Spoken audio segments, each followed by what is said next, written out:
Okay, so the second way in which paleomagnetism helped as evidence for the theory of plate tectonics was through magnetic reversals and seafloor spreading. So over periods of hundreds of thousands of years, the magnetic field periodically reverses polarity, becoming the South Pole and then going back to being the North Pole and vice versa. So during a magnetic reversal, the magnetic North Pole again becomes the magnetic South Pole and vice versa. So lava that solidified during a period of reverse polarity is magnetized with the polarity opposite that of volcanic rocks being formed today. So when rocks exhibit the same magnetism as the present magnetic field, they are said to exhibit normal polarity. And those exhibiting the opposite magnetism have a reverse polarity.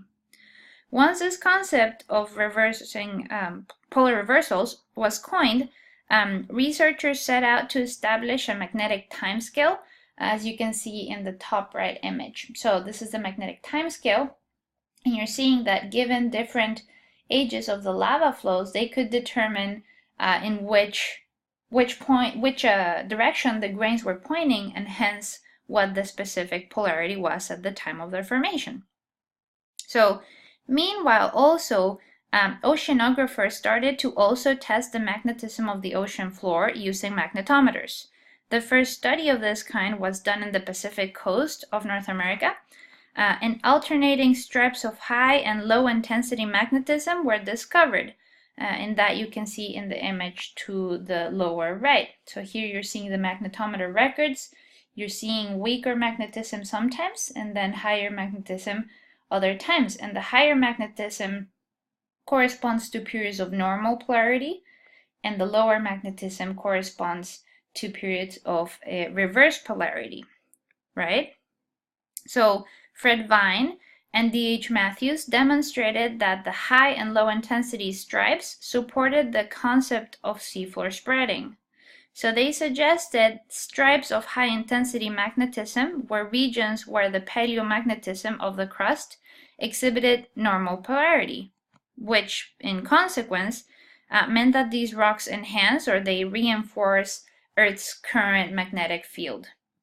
And in contrast, stripes of low intensity are regions where the oceanic crust is polarized in the reverse direction, and therefore only weaken the existing magnetic field as we know it today, which makes sense.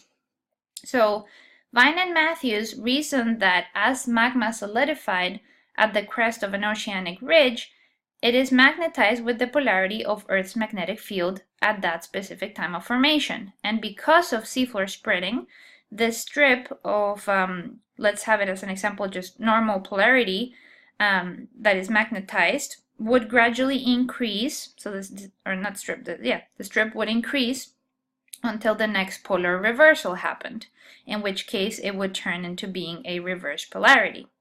So when this new material rising up to the surface would crystallize, it would now have a reverse polarity, and it would appear right in between the previously normal polarity stripes. Now there are two because this material rose in between them, basically. So this reverse polarity new strip would continue to thicken with seafloor spreading and continual rise of material until the next polar reversal, and the new normal polarity magnetized material would form in between the two stripes of reverse polarity that had just been created. So that's pretty much the concept that you're seeing here on the left bottom image.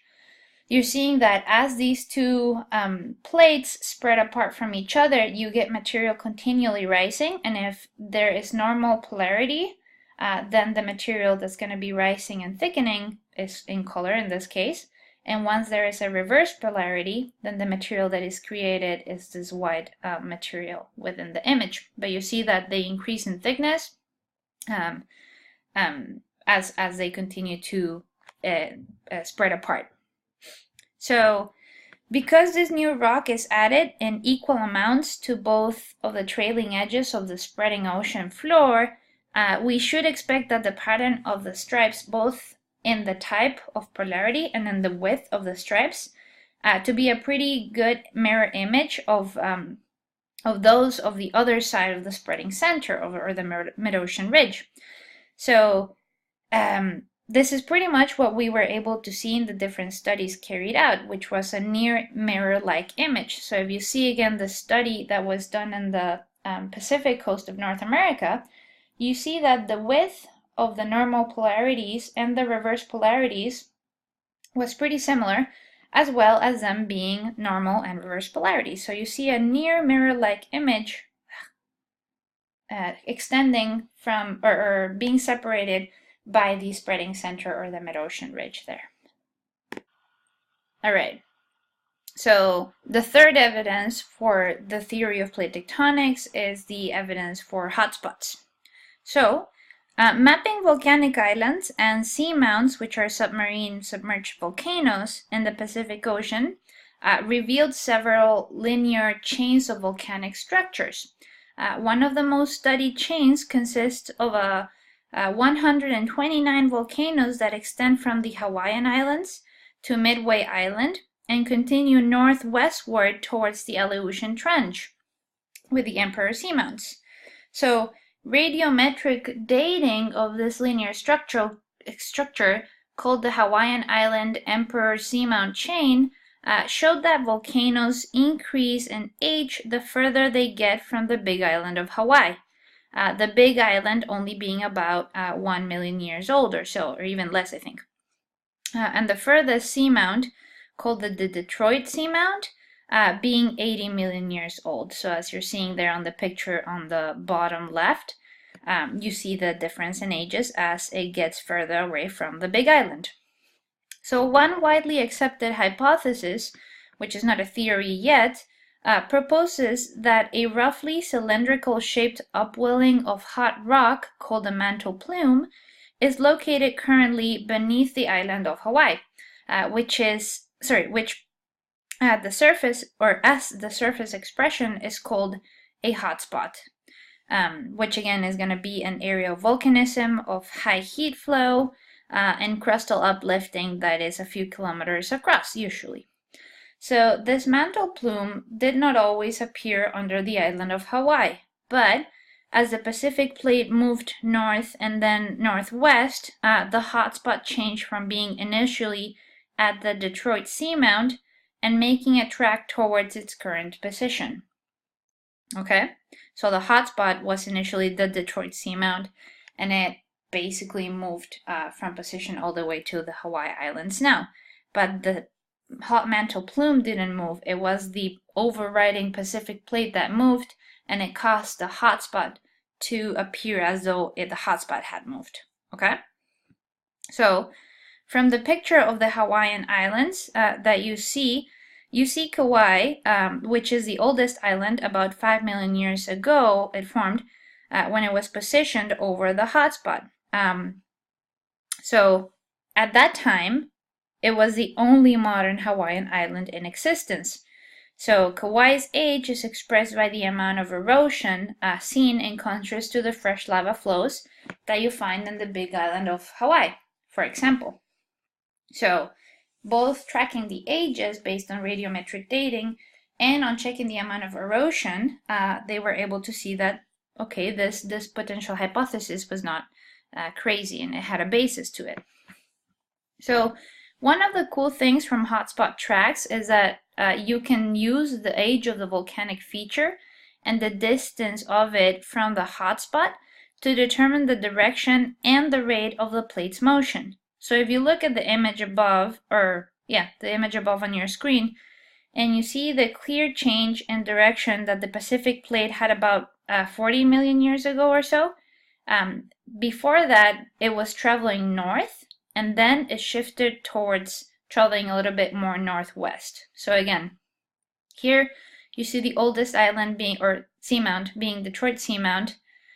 Clearly, the Pacific plate must have been going northwards for this track to have formed. So basically, you can think about it this way. The younger the islands get, the opposite, or the direction in which the younger islands get is the opposite of the direction of the overriding plate. But you see that about 40 million years ago or so, the Pacific plate didn't go north, but rather it started to go northwestward, causing this Hawaiian chain instead, which is pretty cool.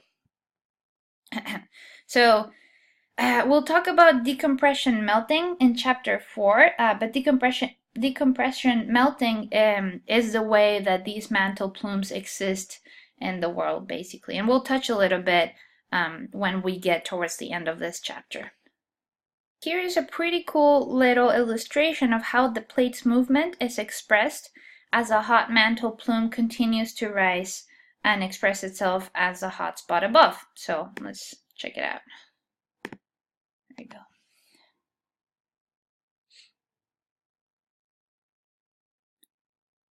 So you're seeing the hot mantle plume underneath.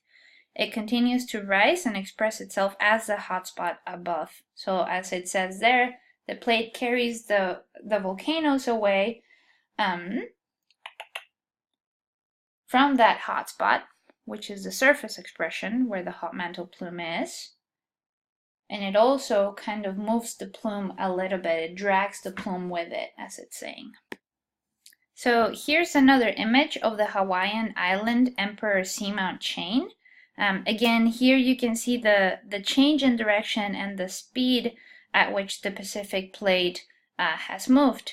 So you see, again, the change in direction happening somewhere about 40 million years ago or so. And you see that the velocity at which it has moved appears to have increased in those past 4 million years. You see the distance between the Detroit Seamount and this point where the direction change seems to be smaller than the point where the direction change to the current hotspot location. So that means that in those last 40 years, it must have traveled faster than in the previous 40 million years. I don't know if I said 40 years, I meant million years, 40 million years.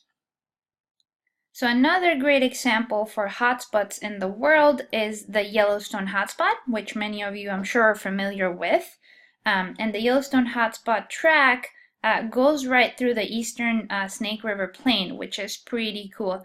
And some of it is expressed like one of the older calderas is the Oahe Humboldt caldera, which is not too far from here, or the Bruno Jarbidge caldera as well. But you see that those track much older. So if you were to go by what the direction of the plate's movement is based on this hotspot, what would you say? I'll give you a couple of seconds to think about it.